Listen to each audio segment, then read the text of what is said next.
ఇచ్చిన హామీని విస్మరించి రామగుండం ఎమ్మెల్యే రాజ్ ఠాకూర్ ఆర్ఎఫ్సిఎల్ ఉద్యోగ బాధితుల నోట్లో మన్ను కొట్టే ప్రయత్నం చేస్తుండడం దుర్మార్గమని బీఆర్ఎస్ రాష్ట్ర నాయకులు వ్యాల హరీష్ రెడ్డి మండిపడ్డారు. ఆదివారం ఉదయం గోదావరికని ప్రెస్ క్లబ్ లో ఏర్పాటు చేసిన మీడియా సమావేశంలో హరీష్ రెడ్డి మాట్లాడుతూ ఆర్ఎఫ్సిఎల్ బాధితుల విషయంలో ఎమ్మెల్యే అనుసరిస్తున్న వైఖరిని ఎండగట్టారు.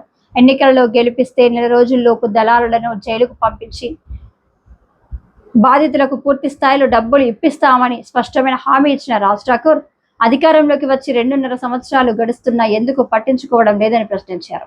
ఉద్యోగాల పేరిట దోచుకున్న డబ్బులతో గోదావరి ఒడ్డున 18 ఎకరాల భూమిని కొనుగోలు చేయగా సదరు భూమికి నిబంధనలకు విరుద్ధంగా డిటిసిపి లేఅవుట్ పర్మిషన్ మంజూరు కావడం అమానుషమని ఖండించారు. సీఎం రేవంత్ రెడ్డి సహా కాంగ్రెస్ నాయకులు భూదందాలు చేయడానికి బరి తెగించారని విమర్శించారు. పెండింగ్ లో ఉన్న 55% డబ్బులను ఆర్ఎఫ్సిఎల్ బాధితులకు ఇప్పించాల్సిన బాధ్యత ఎమ్మెల్యేదని సూచించారు. స్వార్థ ప్రయోజనాల కోసం బాధితులకు అన్యాయం చేస్తే సహించేది లేదని, రానున్న రోజుల్లో అధికారంలోకి రానున్న బీఆర్ఎస్ ప్రభుత్వ హయాంలో 18 ఎకరాల భూమిని 100 నాగళ్లతో దున్నించి బాధితులకు తామే న్యాయం చేకూరుస్తామని హామీ ఇచ్చారు. కమిషన్లపై ఆరాటమే తప్ప ఆర్ఎఫ్సిఎల్ బాధితులపై సంస్థలో పనిచేస్తున్న కార్మికుల కష్ట నష్టాలను ఎమ్మెల్యే ఏ మాత్రం పట్టించుకోకపోతుండడం దురదృష్టకరమని పేర్కొన్నారు. ఆర్ఎఫ్సిఎల్ వ్యవహారాలపై ఢిల్లీకి వెళ్లి సంబంధిత ఉన్నతాధికారులకు ఫిర్యాదు చేస్తామని అన్నారు.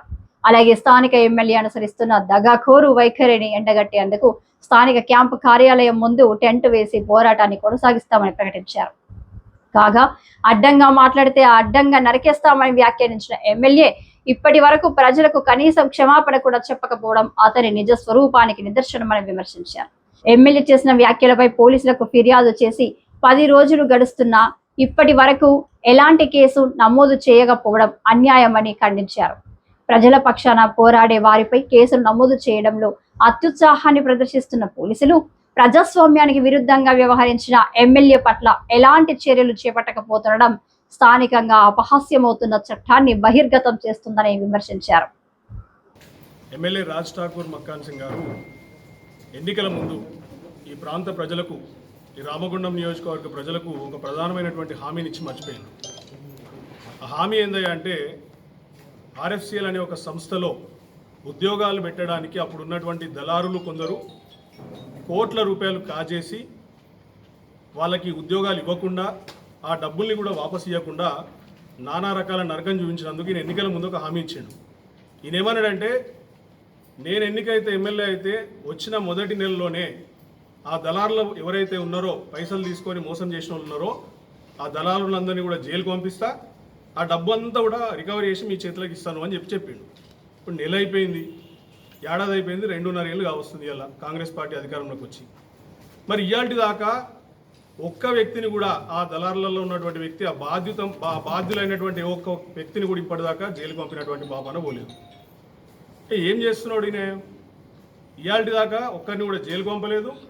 రెండోది ఏంటంటే, ఒక 15 రోజుల క్రితం అనుకుంటా ఇదే చైర్లో కూర్చొని దళారి అని పిలువబడే ఒక వ్యక్తి, మోహన్ గౌడ్ అనే ఒక వ్యక్తి ఇక్కడ ప్రెస్ మీట్ పెట్టిండు. నాకు సంబంధం లేదు దీంట్లో, నాకు వచ్చిన డబ్బులన్నీ కూడా నేను పైన ఉన్నటువంటి వ్యక్తులకు అందజేసిన.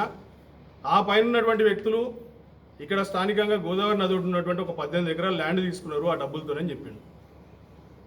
ఆ డబ్బులు తీసుకున్నటువంటి కొన్నటువంటి ల్యాండ్ ఇవాళ వాళ్ళు లేఅవుట్ చేయడానికి ఇదే కమిషనరేట్లో, మున్సిపల్ కమిషనరేట్లో అప్లై చేస్తే పర్మిషన్లు, డిటిసిపి లేఅవుట్కి పర్మిషన్లు కూడా ఇచ్చిన విషయం తెలిసింది. అంటే వ్యవస్థ ఎటుపోతుంది? నువ్వు ఇచ్చినటువంటి హామీ ఏడమైంది? ఆ డబ్బులు రికవర్ చేయకపోగా ఆ డబ్బులతో ఉన్నటువంటి భూమికే నువ్వు ఇలా లేఅవుట్కి పర్మిషన్ ఇస్తావా?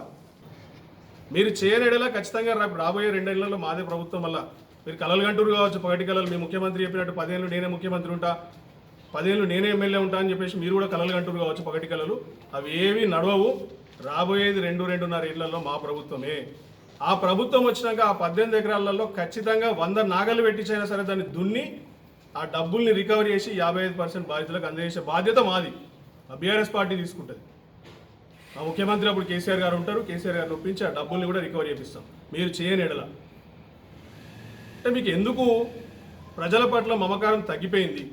ఆ రోజేమో ఏడుపులు పెడబొబ్బలు మీరు, మీ సతీమణి గారు ఈ ఒక్కసారి అవకాశం ఇయ్యండి, మమ్మల్ని గెలిపియ్యండి, మీకు ఉన్నటువంటి సమస్యలు అన్నీ దూరం చేస్తామని అంటారు. సమస్యల్ని దూరం చేసుడు దేవుడు ఎరుగు. కొత్త సమస్యలు తీసుకొచ్చి పెడుతుంది. ఇలా ఏమంటారు? మొన్న ఒక సభలో నాకు అడ్డం మాట్లాడినోని అడ్డంగా నరికేస్తా, ఎందుకు నరుకుతావే నువ్వు? నాకు అర్థం కాదు. ప్రజాపాలన అంటే నీ ప్రజలు నీ పాలన పట్ల ప్రజలు ఎవరన్నా అసంతృప్తి వ్యక్తం చేస్తే వాళ్ళని నరుకుతావా? ఎవరు నరుకుతావు నువ్వు? నీకు ఓట్లేసిన వ్యక్తులు నరుకుతావా? దేశంలో బహుశా ఏ ఎమ్మెల్యే కూడా డైరెక్ట్గా మీడియాలో ఇట్లా మాట్లాడలే, ఒక మైక్ పట్టుకొని ఒక సభలో ఇట్లా మాట్లాడలే. అడ్డంగా మాట్లాడితే అడ్డంగా నరికేస్తాను. బాలకృష్ణ సినిమా అనుకున్నాను ఇదేమన్నా రాజకీయం అంటే. ఎవరిని నరుకుతావు నువ్వు? ఇంకో దరిద్రం ఏంటంటే ఈ భాష పట్ల ఈడ ప్రజలు భయభ్రాంతులకు గురవుతారని చెప్పేసి నేను స్వయాన పోయి 1 టౌన్ పోలీస్ స్టేషన్లో ఒక కంప్లైంట్ ఇస్తే ఇయాటి దాకా కేసు బుక్ అయినట్టు రిజిస్టర్ అయినట్టు నాకు అదేంది రిసిప్ట్ కాపీ ఇయ్యరు. 2 సార్లు నేనే అక్కడికి నడుచుకుంటూ పోయి ఏం సంగతి బాబు ఇంకెప్పుడు ఇస్తారు రిసిప్ట్, మరి సామాన్య ప్రజలు కూడా ఇంత టార్చర్ పెడతారా మీరు అని అంటే సిస్టమ్ పనిచేస్తలేదు సార్ అంటారు. 10 రోజులు అయితే సిస్టమ్ పనిచేస్తలేదు. మీకు నాకు అర్థం కాదు. ఈ మీడియా సమావేశంలో బీఆర్ఎస్ పార్టీ నాయకులు జాహిద్ పాషా, తస్లీం భాను, పోలాడి శ్రీనివాసరావు, అయితే శివకుమార్, రవి నాయక్, బొబ్బెలి సతీష్, బూరుగు వంశీకృష్ణ, కృష్ణస్వామి, నడిపల్లి సాయి, రుడ్డ సంపత్, సురేందర్, అడ్డగట్ల గోపి, రాజ్ కుమార్, కళాధర్ రెడ్డి, అబ్దుల్ రెహమాన్, పర్షస్వాతి, మేకల రామస్వామి, బొట్ల పోషం, రంగు దుర్గా ప్రసాద్, అల్లి గణేష్ తదితరులు పాల్గొన్నారు.